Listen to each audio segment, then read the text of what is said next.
यही से C4 cycle start हुई, इसीलिए इसे C4 एसिड भी बोला जाता है। क्या बोला जाता है? C4 acid. अभी अपने को देखना है कैम। कैम का मतलब है क्रैसुलियन एसिड मेटाबॉलिज्म। फुल फॉर्म है क्रैसुलियन एसिड मेटाबॉलिज्म। अब देखो पाथवे नहीं, उसे क्या बोला गया? मेटाबॉलिज्म बोला गया। अब C4 प्लांट ने दो तरह के सेल रखे थे, एक था मेसोफिल सेल, एक था बंडल छेद सेल। ये प्लांट ने बोला कि मैं दो नहीं, एक ही सेल रखूंगा, एक ही सेल रखूंगा। दो की जगह सिर्फ एक ही सेल रखा है इसने, दो सेल नहीं रखे, एक ही सेल रखा है। यानी इसके पास डायमॉर्फिज्म एब्सेंट है। जो डायमॉर्फिज्म प्रेजेंट था C4 प्लांट के पास, दो तरह के सेल रखने का, जिसको ट्रांस एनाटॉमी बोले थे, वो एब्सेंट है कैम के पास।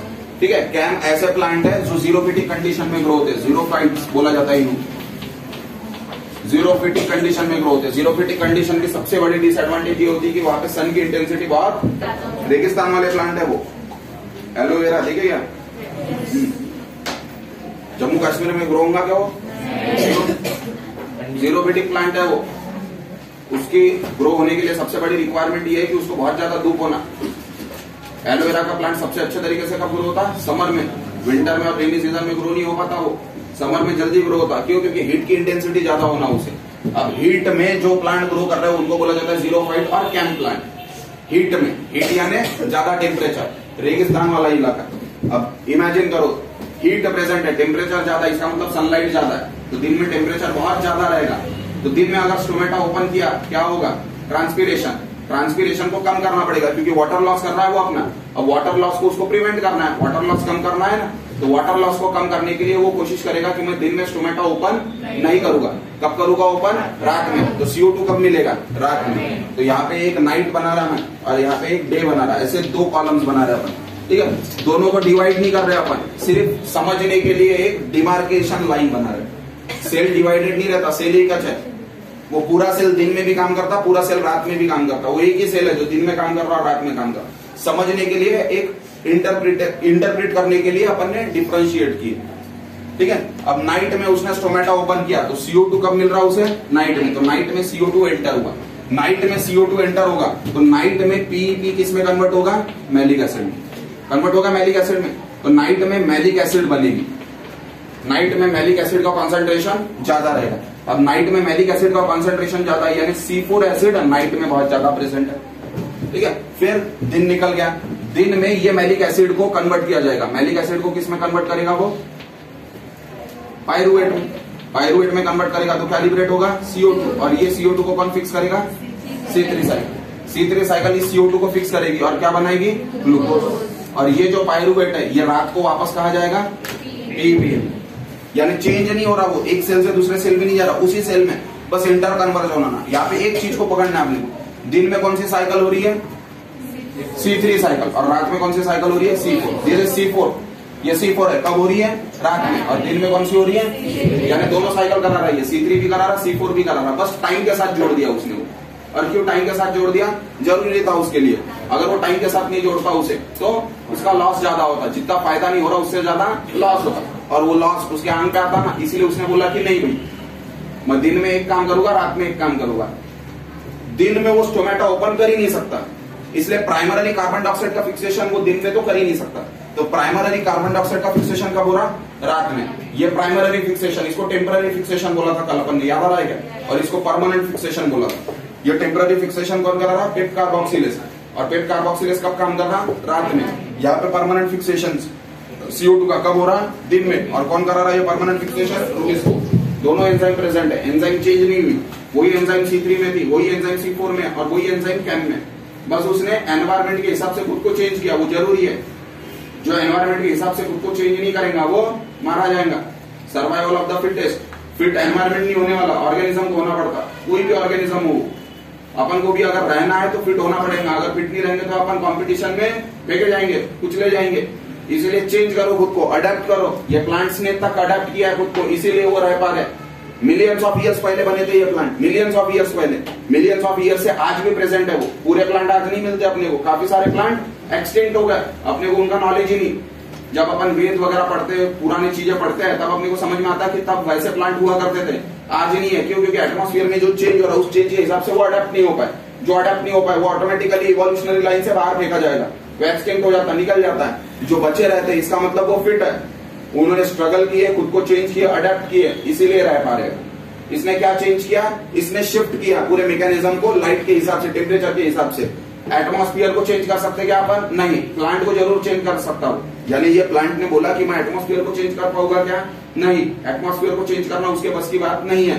तो उसने बोला एटमॉस्फेयर जैसा है वैसा ही रहेगा, मेरे को एटमॉस्फेयर के हिसाब से चेंज होना पड़ेगा। तुम्हारे अकेले के लिए कंपटीशन बदलने वाली है क्या? नहीं। तो कंपटीशन के हिसाब से तुमको बदलना पड़ेगा। कंपटीशन की जो रिक्वायरमेंट है उस हिसाब से तुमको चेंज करना पड़ेगा खुद को। प्लांट ने भी वही किया। अब यहाँ पे सिर्फ दो एसिड की तरफ फोकस करना।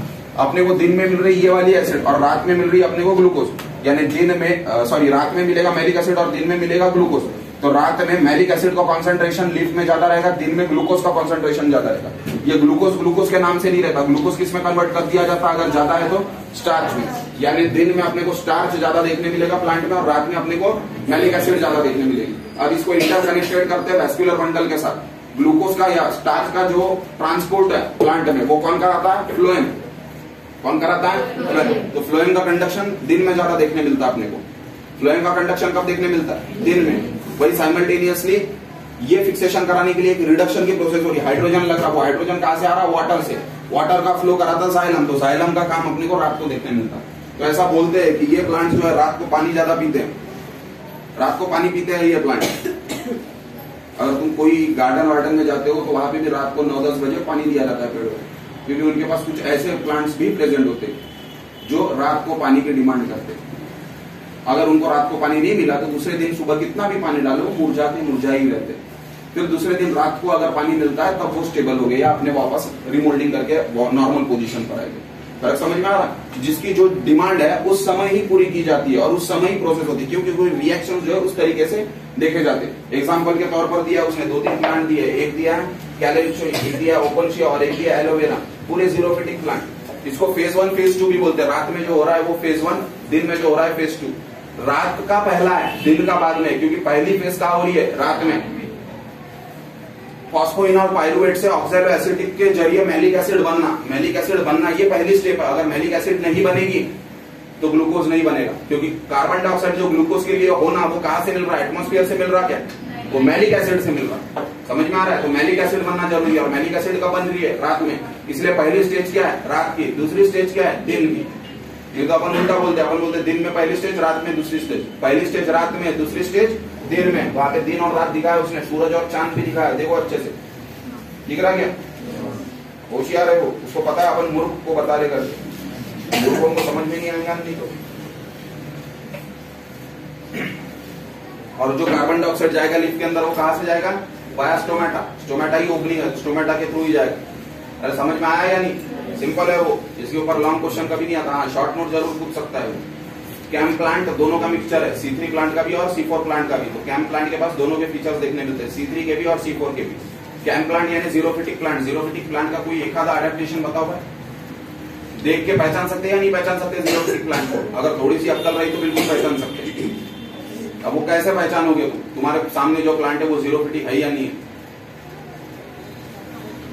तुम्हारे सामने जो प्लांट है वो जीरोफिटिक है या नहीं, कैसे पहचानोगे? वो प्लांट को लीफ नहीं रहती, मूर्खों। लीफ नहीं रहती। किसमें कन्वर्ट हुई लीफ? स्पाइन्स में। ऑन भी बोलते उसको, क्या बोलते? स्पाइन। हिंदी मराठी थोड़ी सी ज्यादा आसान है। काटे, वहां पे स्पाइन को भी काटे बोलते, कान को भी काटे बोलते, ज्यादा आसान है। आई बात समझ में? इंग्लिश में स्पाइन अलग होता, कान अलग होता। स्पाइन मॉडिफाइड लिप्स है। लिप सिलेंड्रिकल शेप ले लेती है तो स्पाइन बन जाती है। कान अलग चीज है, कान नोड से बनता है, कान हार्ड होता है, स्पाइन हार्ड नहीं होते। ठीक है? नागफनी वगैरह देखे होंगे ना प्लांट, तुमने देखे नहीं क्या? कैक्टस वैक्टस ये पूरे क्या है? जीरोफिटिक है। और वो जीरोफिटिक है तो इसी तरह के सिक्रेशन सिक्रेट कर रहे हैं। अपन जो बोल रहे हैं, कोई भी एलोवेरा को कट करते हैं लीफ को, उसका लीफ नहीं है वो, लीफ जैसा स्ट्रक्चर, एक्चुअली स्टेम है वो, और उसको अपन लीफ ही कंसिडर करते हैं। तो वो लीफ को अगर अपन कट कर रहे हैं तो उसमें से जेली जैसा मटेरियल निकल रहा है। वो जेली जैसे मटेरियल में क्या होगा? और दोनों तीनों चीजें होंगी ना उसमें। अब तुम कब कट कर रहे हो उसके हिसाब से। बैठी है 4-5 बजे तुमने कट किया वो लीफ को, तो तुम्हें क्या देखने मिलेगा उसमें? ज्यादा मैलिक एसिड। शाम को 6-7 बजे 5 बजे कट कर रहे हैं तो उसमें क्या ज्यादा देखने मिलेगा? स्टार्च। समझ में आ रहा है क्या? बाकी की चीजें नहीं रहेगी क्या? सब चीजें रहेगी उसमें। वो लीफ में फॉस्फोइनॉल पाइरुवेट भी है, उस लीफ में ऑक्सैलिक एसिड भी है, मैलिक एसिड भी है, स्टार्च भी है और उसके साथ साथ पाइरुवेट भी है, सभी चीजें हैं। और कॉन्सेंट्रेशन किसका ज्यादा रहेगा, वो डाययूरनल रिदम बताएगा कि किस समय तुमने उसको टच किया, किस समय उसको एक्सट्रैक्ट कर रहे हैं। दिन में कर रहे तो ऑब्वियसली स्टार्च मिलेगा, रात को कर रहे तो रात को, यानी रात होने के बाद, क्योंकि मैलिक एसिड पूरे रात में बनेगी, तो सुबह होने के पहले मैलिक एसिड का कॉन्सेंट्रेशन ज्यादा मिलेगा। एक बार सुबह हो गई कि शिफ्ट हो जाता, वो मैलिक एसिड कन्वर्ट होना स्टार्ट हो गया पाइरुवेट, इस तरह से कॉन्सेंट्रेशन शिफ्ट होते रहता। तो ये थी फोटोसिंथेसिस। फोटोसिंथेसिस में 3 पार्ट में पढ़े अपन, C3, C4 और कैम। अब ये जो फोटोसिंथेसिस हो रही है, ये फोटोसिंथेसिस एनवायरमेंट में हो रही है, नेकेड एनवायरमेंट में हो रही है। फोटोसिंथेसिस भले ही प्लांट करा रहा, पर प्लांट अपने हिसाब से फोटोसिंथेसिस कराएगा क्या, नहीं। प्लांट को एक्सटर्नल एनवायरमेंट को समझना पड़ेगा। एक्सटर्नल एनवायरमेंट की क्या डिमांड है, एक्सटर्नल एनवायरमेंट कैसा मैनिपुलेट हो रहा, चेंज हो रहा, उस हिसाब से फोटोसिंथेसिस चेंज होगा। फोटोसिंथेसिस 365 दिन होती है, साल में 365 दिन रहते, तो 365 दिन यानी पूरे साल फोटोसिंथेसिस हो रही, हर रोज फोटोसिंथेसिस हो रही। हर रोज एक जैसी फोटोसिंथेसिस होगी क्या, जनवरी में जितनी फोटोसिंथेसिस हुई उतनी अप्रैल में होगी क्या, उतनी जून में होगी क्या, उतनी अक्टूबर में होगी क्या, उतनी दिसंबर में होगी क्या, नहीं। फोटोसिंथेसिस का रेट कम ज्यादा होता है, फोटोसिंथेसिस कम ज्यादा नहीं होती। फोटोसिंथेसिस कम ज्यादा होना इसका मतलब कभी फोटोसिंथेसिस से ग्लूकोज बनना तो कभी फोटोसिंथेसिस से कुछ और बनना, वैसा कभी नहीं होता। होगी फोटोसिंथेसिस, फोटोसिंथेसिस कम ज्यादा नहीं होती, फोटोसिंथेसिस का रेट कम ज्यादा होता है। आई बात समझ में, क्यों, क्योंकि फोटोसिंथेसिस का फाइनल प्रोडक्ट ग्लूकोज है, वो कम हो या ज्यादा हो, बनाना तो ग्लूकोज ही है उसको, पर जिस रेट से ग्लूकोज बना रहा हो वो जरूर कम ज्यादा हो सकता है उसे पूरे कंडीशन फेवरेबल मिल गए तो उसने 100 मॉलिक्यूल बनाए ग्लूकोज के, पूरे कंडीशन फेवरेबल नहीं मिले, आधी कंडीशन फेवरेबल मिले 50 मॉलिक्यूल बनाए ग्लूकोज के, और पूरे कंडीशन अनफेवरेबल है 10 ही मॉलिक्यूल बना पा रहा है ग्लूकोज के। यानी रेट जो है ग्लूकोज के बनाने का वो क्या हो रहा है, कम ज्यादा हो रहा है। अब ये एटमॉस्फेयर के कारण रेट कम ज्यादा होगा, क्यों, क्योंकि प्लांट को तो फोटोसिंथेसिस के जरिए ग्लूकोज बनाना है, तो प्लांट ग्लूकोज कम बनाने की कोशिश करेगा क्या, नहीं, वो तो ज्यादा से ज्यादा ग्लूकोज बनाने की कोशिश करेगा। यानी प्लांट के तरफ से तो कोई कमी नहीं रहेगी, प्लांट तो पूरी कोशिश करेगा। अब वो एटमॉस्फेयर उसे परमिट देता है या नहीं, वो क्वेश्चन है। अगर एटमॉस्फेयर फेवरेबल रहेगा तो वो ज्यादा फोटोसिंथेसिस का रेट कर पाएगा, अगर एटमॉस्फेयर उसे अनफेवरेबल कंडीशन अलॉट करेगा तो वो कम रेट से फोटोसिंथेसिस करेगा। यानी लिमिट करना, फोटोसिंथेसिस को कम ज्यादा करना किसके हाथ में है, प्लांट के या एनवायरमेंट के, एनवायरमेंट। ये जो एनवायरमेंट के हाथ में है फोटोसिंथेसिस को कंट्रोल करना, डायरेक्टली या इनडायरेक्टली। तो ये एनवायरमेंट डायरेक्टली या इनडायरेक्टली अलग अलग फैक्टर के जरिए फोटोसिंथेसिस को कंट्रोल करता है, यानी फोटोसिंथेसिस को लिमिट करता है, इसलिए उसे बोला जाता है लिमिटेशन फैक्टर। क्या बोला जाता है उन्हें, लिमिटेशन फैक्टर। लिमिटेशन फैक्टर यानी ऐसे फैक्टर जो लिमिट करता है, किसको लिमिट कर रहा है, रेट ऑफ फोटोसिंथेसिस को। बार बार बोल रहा हूं मैं, रेट ऑफ फोटोसिंथेसिस, वर्ड अपने लिए कौन सा है, रेट ऑफ फोटोसिंथेसिस। फोटोसिंथेसिस को कम ज्यादा नहीं कर सकते अपन रेट को कम ज्यादा कर सकते। तो रेट ऑफ फोटोसिंथेसिस को कौन कम करता है, एनवायरमेंट के अलग अलग फैक्टर। वो क्या कर रहे हैं, लिमिट कर रहे हैं, कम करने की कोशिश कर रहे हैं, वो बढ़ा नहीं सकते। एनवायरमेंट फोटोसिंथेसिस को बढ़ा नहीं सकता, एनवायरमेंट फोटोसिंथेसिस को बढ़ा नहीं सकता, और प्लांट फोटोसिंथेसिस को कम नहीं कर सकता। सिंपल चीज है। एनवायरमेंट प्लांट के फोटोसिंथेसिस को कैसे बढ़ाएगा, क्योंकि बढ़ाने के लिए जो चीजें होना वो किसके पास है, प्लांट के पास। तो फोटोसिंथेसिस को अगर बढ़ाना है तो कौन बढ़ाएगा, प्लांट। और प्लांट फोटोसिंथेसिस को कम नहीं कर सकता, क्योंकि प्लांट अपने हाथ से अपने पैर पे कुल्हाड़ी नहीं मारेगा। वो क्यों कम करेगा फोटोसिंथेसिस, कौन कम कर सकता है, एनवायरमेंट। तो लिमिट करने का काम एनवायरमेंट का है, मैक्सिमाइज करने का काम प्लांट का है। मैक्सिमाइज होना यानी ज्यादा ग्लूकोज बनाना, उससे कोई प्रॉब्लम नहीं है, हजार्ड नहीं है, डिसएडवांटेज नहीं है। तो कभी भी ऐसा नहीं पढ़ते कि किस कंडीशन में प्लांट ज्यादा फोटोसिंथेसिस करेगा। एक बार अपने को पता है कि किस कंडीशन में प्लांट कम फोटोसिंथेसिस करेगा, यानी लिमिटेशन फैक्टर पता है, तो उसके अपोजिट क्या होंगे, एडवांटेजियस फैक्टर। अरे मैक्सिमाइजिंग फैक्टर होंगे ना, वो लिमिट जो कर रहा है उसका अपोजिट जो है वो बढ़ाने की कोशिश करेगा। अपने को देखना है लिमिटेशन फैक्टर, लिमिटेशन फैक्टर दिए उसने 3-4 लिमिटेशन फैक्टर दिए उसने।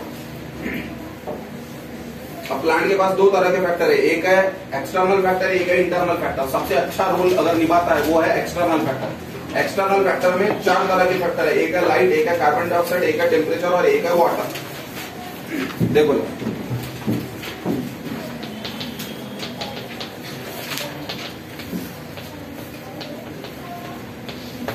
लिमिटेशन फैक्टर, लिमिटेशन फैक्टर में एक्सटर्नल फैक्टर, एक्सटर्नल फैक्टर में सबसे पहला है लाइट। लाइट बहुत अच्छे से लिमिट कर सकता है। लाइट जो है ये बहुत असेंशियल है। लाइट का कौन सा स्पेक्ट्रम असेंशियल है, अपन ने पढ़े, रिकोर स्पेक्ट्रम असेंशियल। यानी लाइट की इंटेंसिटी, पहला लाइट की इंटेंसिटी, क्योंकि इंटेंसिटी अगर बराबर रहेगी यानी उस इंटेंसिटी में वीक बोर की भी लाइट रहेगी, वीक बोर की लाइट रहेगी तो फोटोसिंथेसिस हो पाएगी। दूसरा लाइट का ड्यूरेशन, लाइट का ड्यूरेशन, ये दोनों चीजें अफेक्ट डालती है फोटोसिंथेसिस के ऊपर, क्योंकि लाइट को दो अलग अलग पार्ट में पढ़ा जाता है। बताया था मैं, लाइट का ड्यूअल नेचर है। लाइट को पार्टिकल के फॉर्म में भी पढ़ते हैं, लाइट को एनर्जी के फॉर्म में भी पढ़ते हैं। वो लाइट पार्टिकल दे रही है, एनर्जी दे रही है, पर लाइट हीट एनर्जी भी लेके आ रही है। अगर कहीं पे सूरज की किरण आती है तो वो गर्म कर देती है उतने एरिया को, यानी वो हीट भी डेसिपेट कर रही है। साइमल्टेनियसली वो पैकेट्स में जो एनर्जी है वो एनर्जी देने का भी काम कर रही है, यानी फोटोन भी है उसके पास। ड्यूअल नेचर है एनर्जी का, लाइट का। तो वो ड्यूअल नेचर को ये दो एस्पेक्ट में पढ़ते हैं अपन, एक इंटेंसिटी, एक ड्यूरेशन। लाइट की इंटेंसिटी अच्छी होनी चाहिए, इंटेंसिटी अच्छी होनी चाहिए, यानी जो वीक बोर है वो वीक बोर की वेवलेंथ प्रेजेंट होनी चाहिए लाइट में। अगर वो वेवलेंथ प्रेजेंट है यानी इंटेंसिटी अच्छी है। अगर बिना वीक बोर की लाइट मिलती है प्लांट को तो कोई मतलब है क्या वो लाइट को? कोई मतलब नहीं। फोटोसिंथेसिस कर पाएगा क्या वो? नहीं। यानी प्लांट को ऐसी लाइट होना जिसकी इंटेंसिटी वीक बोर वाली, जिसके पास वीक बोर की इंटेंसिटी हो, वीक बोर के वेवलेंथ वाली लाइट प्रेजेंट हो। दूसरा, लाइट जो है अच्छे ड्यूरेशन के लिए प्रेजेंट होनी चाहिए, मिनिमम 10 to 12 आवर्स के लिए प्रेजेंट होनी चाहिए लाइट, मिनिमम उतनी रिक्वायरमेंट है, यानी समय। अब कहीं पर लाइट कम समय के लिए प्रेजेंट होती, कहीं पर लाइट जैसा आर्टिक सर्कल में आते। आर्टिक सर्कल में दिन कितने दिनों का रहता? एक दिन का दिन नहीं रहता, वहां पे 6 महीने का एक दिन रहता और 6 महीने की एक रात रहती। हो गया एक दिन एक रात, यानी एक साल खत्म हो गया। आई बात समझ में? कहने का मतलब अगर आर्टिक सर्कल में जाते तो वहां पे लाइट का ड्यूरेशन लगभग 2 से 3 घंटे का, यानी एक दिन में सनलाइट सिर्फ 2 से 3 घंटे के लिए आती विंटर में। क्यों?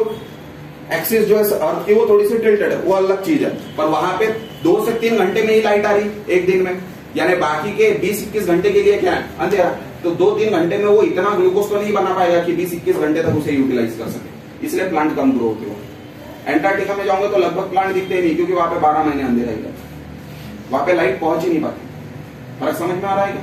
तो लाइट का ड्यूरेशन बहुत असेंशियल है। जहां पे लाइट बहुत अच्छे से देखने मिलती है अपने को, कहां पे लाइट सबसे अच्छे से देखने मिलेगी? इक्वेटर पे। इक्वेटर में बहुत लंबे समय तक लाइट पड़ते रहेगी ना। जैसे जैसे इक्वेटर से दूर जाएंगे लाइट कम समय के लिए मिलती है। इक्वेटर में सबसे ज्यादा समय के लिए लाइट मिलती है, क्योंकि सन से डायरेक्ट बीम कहां आती है? इक्वेटर पर। वो टिल्ट होती है ट्रॉपिक की तरफ, और ट्रॉपिक के ऊपर जाते तो और ज्यादा टिल्ट हो रही है वो। यानी सबसे पहले अंधेरा कहां आएगा? पोल्स पे। पोल्स के बाद अंधेरा आएगा टेम्परेट रीजन में, टेम्परेट रीजन के बाद अंधेरा आएगा सब ट्रॉपिकल रीजन में, और लास्ट में अंधेरा आएगा बीच में, यानी ट्रॉपिकल रीजन में। तो ट्रॉपिकल रीजन में सबसे ज्यादा लंबे समय के लिए लाइट है। ये फैक्ट कंक्लूड इस चीज से होता है कि अर्थ में जितने भी डेंस फॉरेस्ट मिलते हैं वो पूरे इक्वेटर पर मिलते हैं। याद रखना इस चीज को। जितने भी बड़े बड़े फॉरेस्ट है अर्थ के पास, वो कहां प्रेजेंट है? ट्रॉपिक वाले रीजन में, ट्रॉपिक में प्रेजेंट है। अमेजॉन फॉरेस्ट ट्रॉपिक में प्रेजेंट है। अन्नामलाई रेंज जो इंडिया और श्रीलंका शेयर करता, ट्रॉपिक में प्रेजेंट है। अंडमान निकोबार के फॉरेस्ट ट्रॉपिक में प्रेजेंट है। They are densely packed evergreen forest. तो समझ में आ रहा है? वो सब पूरे फॉरेस्ट अपने को ट्रॉपिक में बहुत ज्यादा फॉरेस्ट ग्रो होते हैं। क्यों? क्योंकि प्लांट बहुत अच्छे से ग्रो हो सकता है, वहां पे सनलाइट की कोई कमी है ही नहीं। और जैसे जैसे ऊपर जाते जाते अपन धीरे धीरे अपने को क्या देखने मिलता है? कम फॉरेस्ट। जैसे ऊपर जा रहे अपन हिमालयन की तरफ गए, फॉरेस्ट कम हो गया। हिमालयन के ऊपर गए साइबेरिया डेजर्ट, साइबेरिया के ऊपर गए चीन, खाली है पूरा पत्थर से भरा। उसके ऊपर गए रशिया, पेड़ ही नहीं है, मट्टी ही नहीं है वहां पे, पूरा बर्फ से ढका है। और रशिया के ऊपर गए अपन तो आर्टिक रेंज स्टार्ट हो जाता है। यानी जैसे जैसे ऊपर जा रहे प्लांट का काउंट कम होते जा रहा है। तो ड्यूरेशन भी बहुत इंपॉर्टेंट है। अब ये ड्यूरेशन और इंटेंसिटी डायरेक्टली प्रोपोर्शनल है। किसको प्रोपोर्शनल है? फोटोसिंथेसिस को। तो ऐसे बोलते हैं light is directly proportional to P. P यानी फोटोसिंथेसिस। फोटोसिंथेसिस को ऐसा आर लिखते हैं, स्मॉल आर पी, यानी रेट ऑफ फोटोसिंथेसिस। जितनी अच्छी लाइट है, जितने ज्यादा समय के लिए लाइट, उतना अच्छा फोटोसिंथेसिस। डायरेक्ट प्रोपोर्शनल है ना वो। अब यहाँ पे एक लिमिट तक होना चाहिए इंटेंसिटी। इंटेंसिटी अगर एक लिमिट से ज्यादा हो जाती है तो जल जाएगा प्लांट। क्या बोल रहा हूं? समझ में आ रहा है क्या? एक लिमिट तक इंटेंसिटी लाइट की डायरेक्टली प्रोपोर्शनल होती है। एक लिमिट के बाद वो इंटेंसिटी फोटोसिंथेसिस को कराने से रोकेगी। आई बात समझ में? यानी एक लिमिट तक ही काम चलता है। एक लिमिट के बाद जो सनलाइट फोटोसिंथेसिस कराने के लिए एसेंशियल है, वो सनलाइट जान लेके छोड़ देगी। क्यों? क्योंकि लाइट जब धीरे धीरे धीरे धीरे इंक्रीज होगी तो लाइट का इफेक्ट दूसरा आएगा, that is known as temperature. तो लाइट क्या इंक्रीज करेगा? टेम्परेचर इंक्रीज करेगा। तो second limitation factor is temperature. Temperature भी बहुत अच्छे से रोल डालता है किसके ऊपर? फोटोसिंथेसिस के ऊपर। फोटोसिंथेसिस के लिए जो टेम्परेचर होना चाहिए that is from 15 degree Celsius to 45 degree Celsius. वैसे 30-35 तक लेना चाहिए, पर 45 तक ब्रॉड स्पेक्ट्रम में देखा है। 45 डिग्री सेल्सियस के बाद जो टेम्परेचर है वो थोड़ा सा एडवर्स इफेक्ट डालता है प्लांट के ऊपर। वैसे तो 45 तक भी पहुंच नहीं पाता वो, 45 में ही पूरा प्लांट मुरझा जाता है, पर फिर भी अपन स्पेक्ट्रम के लिए ले रहे हैं। इसका मतलब 15 से कम होगा टेम्परेचर तो प्लांट को प्रॉब्लम होगा, 45 से ज्यादा होगा तो प्लांट को प्रॉब्लम होगा। ये स्पेक्ट्रम में प्लांट फोटोसिंथेसिस बहुत अच्छे तरीके से करेगा, ये रेंज में प्लांट फोटोसिंथेसिस बहुत अच्छे तरीके से करेगा। अब 15 है तो वो फोटोसिंथेसिस करा रहा है, उसको रेट ऑफ फोटोसिंथेसिस बोले अपन, ठीक है। अब अगर 25 हो गया टेम्परेचर अगर 25 हो गया यानी 10 से बढ़ गया तो रेट ऑफ फोटोसिंथेसिस डबल हो जाएगा। अगर वो 35 हो गया तो रेट ऑफ फोटोसिंथेसिस ट्रिपल हो जाएगा।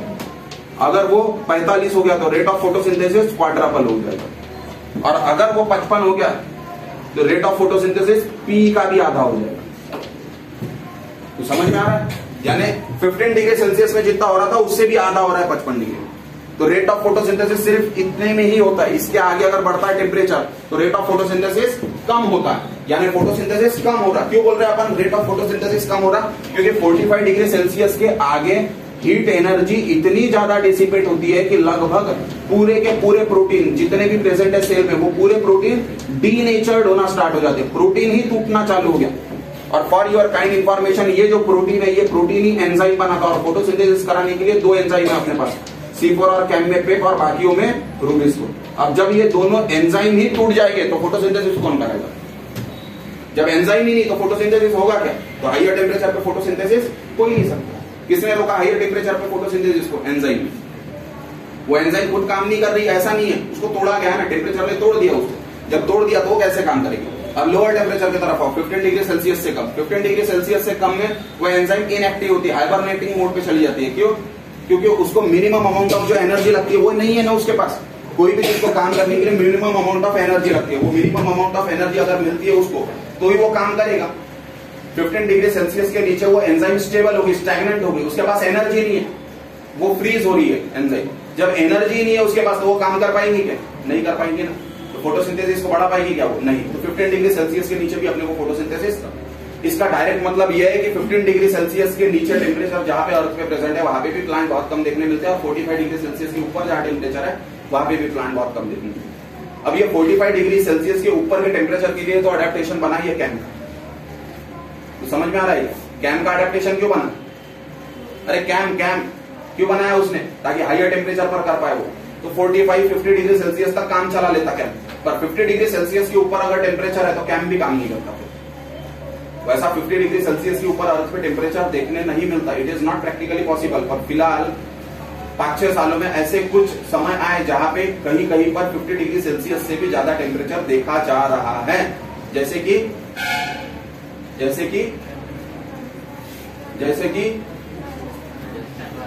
घुमा फिरा के बस राजस्थान ही है क्या पूरे वर्ल्ड में?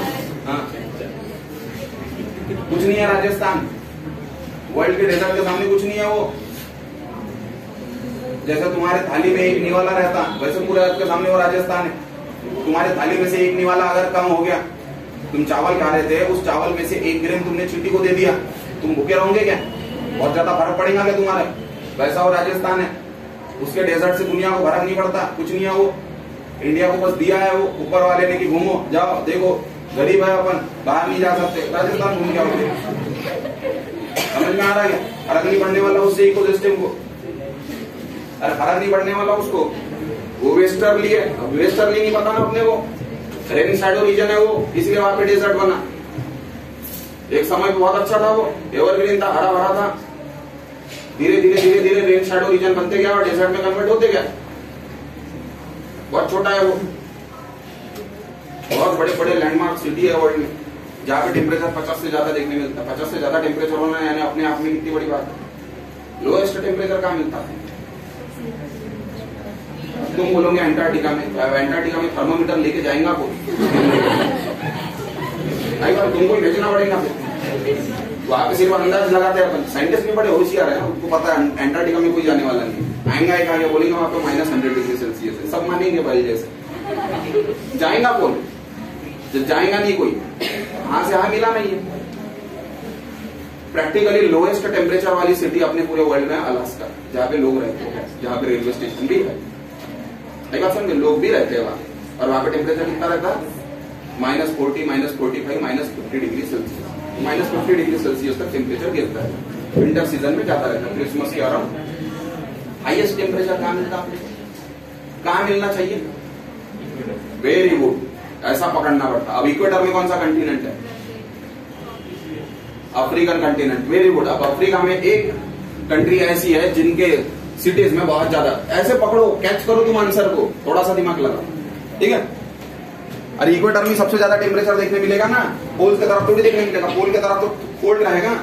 इक्वेटर में कौन से कंटिनेंट है? 2 ही कंटिनेंट है, एक है साउथ अमेरिका, एक है अफ्रीका। साउथ अमेरिका थोड़ा सा इक्वेटर से ऊपर है, तो अफ्रीका पूरा फोकस में आ गया इक्वेटर के, तो पूरे सूरज की किरणें कहाँ डाइवर्ट हो रही? अब अफ्रीका में ज्यादा हीट देखने मिलेगी, यानी टेम्परेचर ज्यादा देखने मिलेगा। वहां पे लोगों को भी देखते हो तो अंदाजा आ जाता है कि यहाँ पे गर्मी ज्यादा होगी। लोगों को देखते हैं, यानी उनका पहनावा, उनका जो ड्रेसिंग सेंस है वो बता रहा है ना कहीं से, क्योंकि एक्सट्रीम हीट प्रेजेंट है ना, एक्सट्रीम 50 to 53 डिग्री सेल्सियस तक टेम्परेचर चले जाते हैं। वो कैसे रहते वो उनको अपन 47-48 पे ठंडे पड़ जाते, अरे 47-48 तक जाता था। अब ये 5-6 सालों में नागपुर का टेम्परेचर थोड़ा सा ठंडा हो गया, कम हो गया, क्योंकि लोग थोड़े से ठंडे हो गए, शांत हो गए। नहीं तो पहले नागपुर का टेम्परेचर 48 डिग्री सेल्सियस तक रिकॉर्ड किया गया नागपुर में। तो 2 लिमिटेशन फैक्टर देखे अपने, लाइट और टेम्परेचर, 2 बचे, कौन कौन से? CO2 and